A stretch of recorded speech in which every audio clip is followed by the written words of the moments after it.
Hello everyone, welcome back to lunch. Today I wanted to do something a little bit special. We are going to take a look at this. This is the Fifine Tank6 microphone. This was sent in to me for review. Now I know that a microphone is not really part of our core audience, and so one of the things that I wanted to take a look at was what we could do is talk a little bit about the state of the industry in 2026, how many handheld releases there have been, what the differences between that and versus 2025. So at least as I'm testing out the microphone and you can hear the quality of the microphone, I'm talking about the microphone, I actually have something interesting to talk about which is relevant to our audience. If you're not on board with sort of a retro handhelds discussion being weaved into a microphone review, I totally understand. Don't worry about it. But I do want to talk about this microphone because I do think it's kind of neat. Now, let's go through what have we got so far in the year 2026.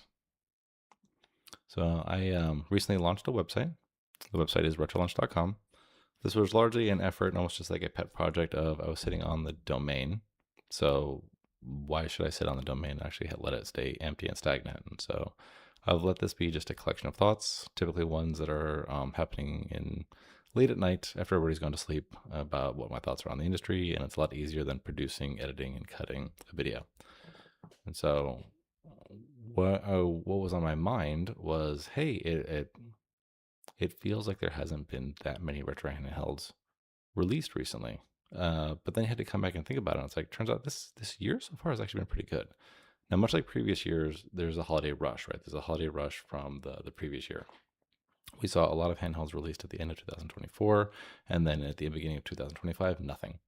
Right, and this is especially in the afterglow of Ambernick, who had like a release every single month. So many of their budget lines out of the XX series were being released every single month. And then about January through April, it was like nothing. Like I really tried to pull it up. There may have been some e-waste that was put on AliExpress, but really in terms of major releases from January until April, just not a thing. Right? I think you saw your first release from Ambernick as a handheld was like the 34XXSP, which by the way was fantastic. Sometime early, like April or May in 2025. But what we've got so far in 2026 is that, I mean, maybe this is a hangover release because my memory is that the Retroid Pocket 4 came out, and I don't know if it met their expectations. I think they came out a little bit late, but then Retroid Pocket 5 was on fire, right? But I think that was released at a normal cadence. Retro Pocket 4 may have just been taken longer. So I think that was also like a January or some sort of a hangover release. This year, we had the Retroid Pocket G2, which is basically an upgraded version of the Retroid Pocket 5. Now, because that was effectively the holiday release, and I'm still very confused about that release because the G2 as a chip seemed like it was so good. And the benefit of it is that it runs a more modern version of Android, a version of Android which I'm guessing that that Qualcomm Snapdragon is going to be supporting for the long term. But there's like no devices for it out there. So in my mind, in my 2026 predictions, I'm like, there's no way this brand new chipset which they invested in could be done. But then the other day they discontinued it, right? And of course, RAM price fluctuations seems to be the main scapegoat for that. I mean, maybe it's true, maybe it's not. And notice that these are the term fluctuations. That doesn't mean like RAM price increases. I gotta imagine that thing's a stock market, right? Like it's like the RAM prices change every single day. And then depending upon the day that you put in the purchase order, it could be one value and there could be another value. And the inconsistency means they can't do profit margin projections. So what do we get? We got the G2 in the holiday. What we got the beginning of this year in January was Retro Pocket 6. So that's actually a major release in January, after the holiday afterglow is over.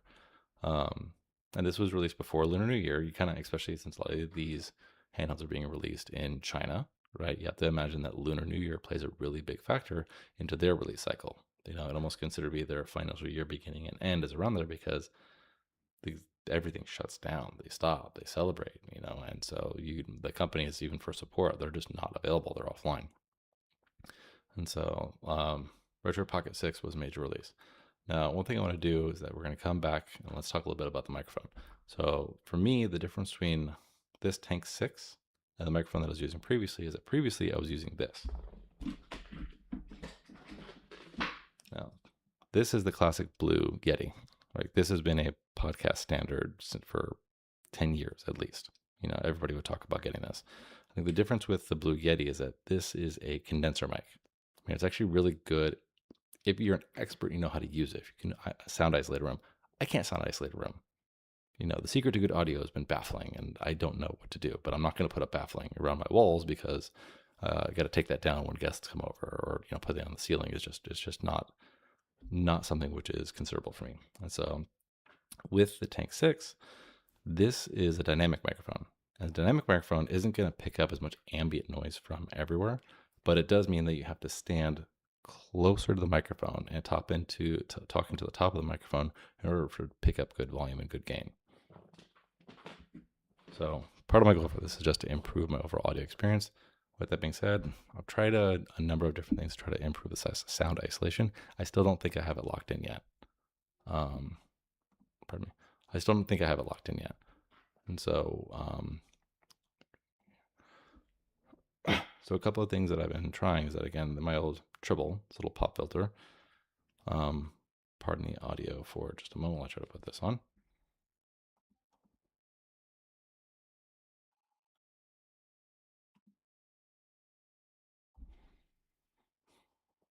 Here's a funny mute button. Okay, so otherwise I don't disturb you. I'm trying to find the best way to do this.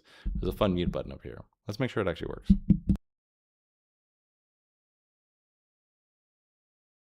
Okay, so thank goodness this actually works. It works for me, and I think it's because I am plugged in via USB-C. Now, in one case, I'm actually plugged in via USB-C into a USB switcher because I switch between my primary personal desktop and a work computer, and I want to make sure that I have the same resources available for both. I have had issues with this where, for whatever reason, this became robotic. Now, with that being said, it hasn't happened since, so maybe it's just me. Maybe it's a power issue. I don't know. But it does make it a little bit difficult to trust. So with that, let me mute, put the pop filter on.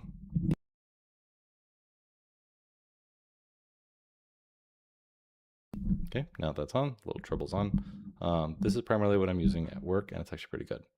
Another thing that I want to note is that the Tank 6 was purchased, was basically refunded to me after I purchased it by Fifine, and I'm very grateful for that. The arm, so when you get the product, it's just the microphone that kind of leads up to this point. At that point, it's done, right? There's no stand that comes with it. You have to end up purchasing that separately. Now, for me, I wasn't interested in a stand. And so what I did temporarily until I got the arm was that I 3D printed this. So you can find this on Maker World. In my case, I have a Bamboo P1S, and I was able to find this, and it's just a 3/8 inch threaded screw here on the top that works for the mic. Now this works. The one thing I'll say is that because of the density that I printed, it's a little bit light, and the microphone is heavy. Now I did not have an issue with it falling over, but it might. But because I want something that was just like a little bit better, and frankly, I'll say for whatever it's worth, the prices on both these, not bad. The price for this quality of microphone, which is better than the Blue Yeti that I've had previously, which is also a repurchase from somebody else. Like, granted, I got it refunded, but it was about $120 that was refunded. And then the boom arm was actually better than I expected. So let me see if I can actually pull this thing up. So you can see it kind of twists over here. One thing I'll say, because I haven't worked with these much, is that I kind of need to keep an Allen wrench screw available. And then I screwed over here at the arm.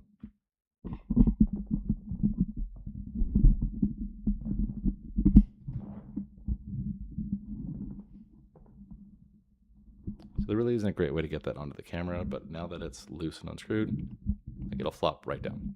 Right, in order to get this thing into place, take the Allen wrench screw,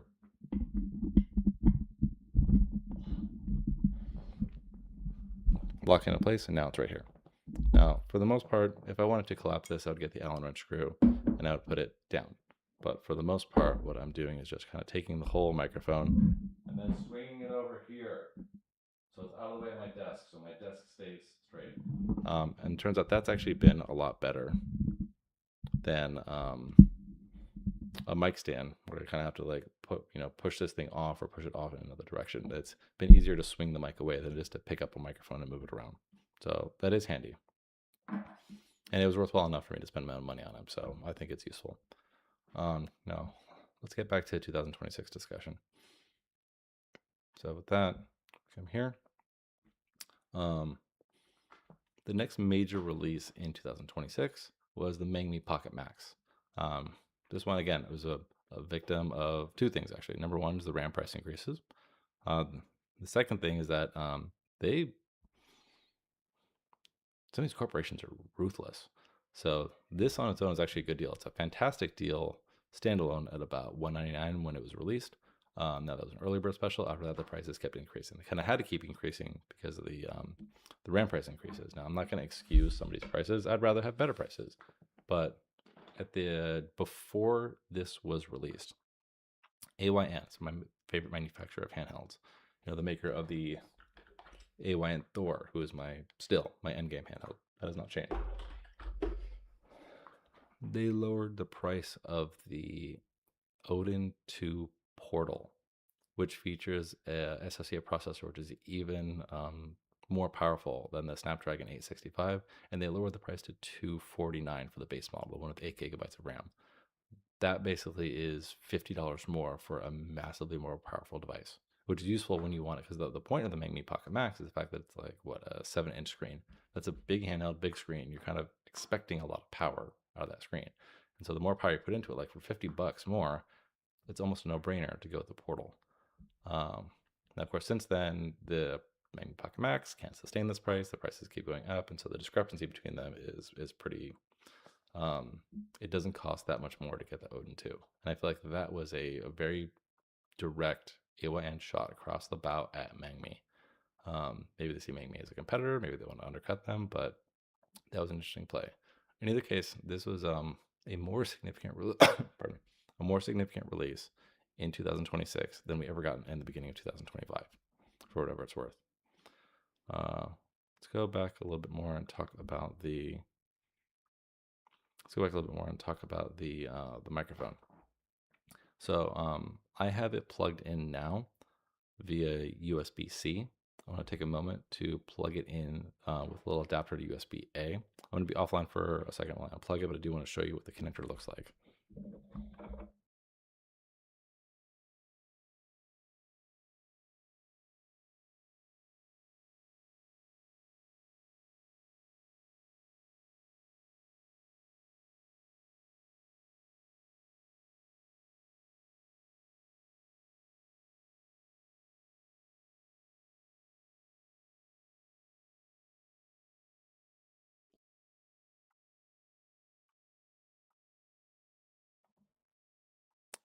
Okay, so what I didn't realize about that is in the case of OBS, I actually do need to register a brand new device because it's plugged into a new port. So I apologize if that took longer than expected.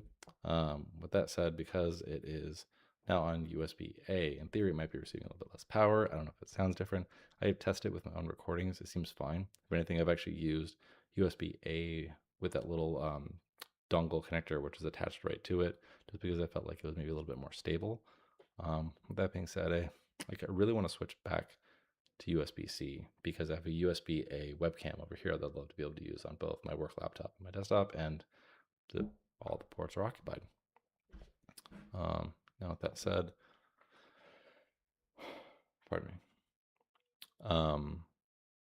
The other thing about this software, which I don't quite understand, I think this may just be a me issue, but from what I read in both the instruction manual and what I'm reading just from Googling, ChatGPT, whatever, is that it doesn't look like the software explicitly works. So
That being said, I'm hoping that the audio quality is better. I did have a fantastic opportunity to end up on the Retro Handhelds podcast, their Thursday stream, a couple of times. It was a great time. But I could hear my own audio versus theirs, and I said, man, just got to do something to make a difference, because it's my voice still sounded a little bit more hollow than my peers, and I would like to get back up to that level. So let's get back into 2026.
Joining me on this little journey, I don't typically do live, but I did want to talk about this microphone, do a review. I'd say my overall impressions, likes and dislikes. I really like this boom arm. For whatever it's worth, I haven't worked with I've never used it in the boom arm before, so I don't know if other boom arms are supposed to just be able to move around without needing to get an Allen wrench to try to put it into place.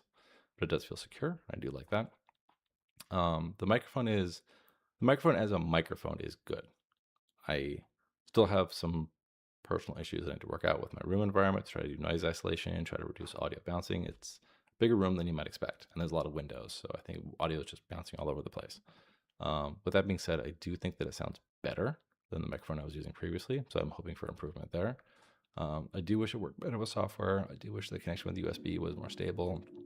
I don't have the XLR interface, but I've been told that the XLR interface does make the audio feel a little bit more richer. And so overall, impressions are good. No affiliate link is in the description below.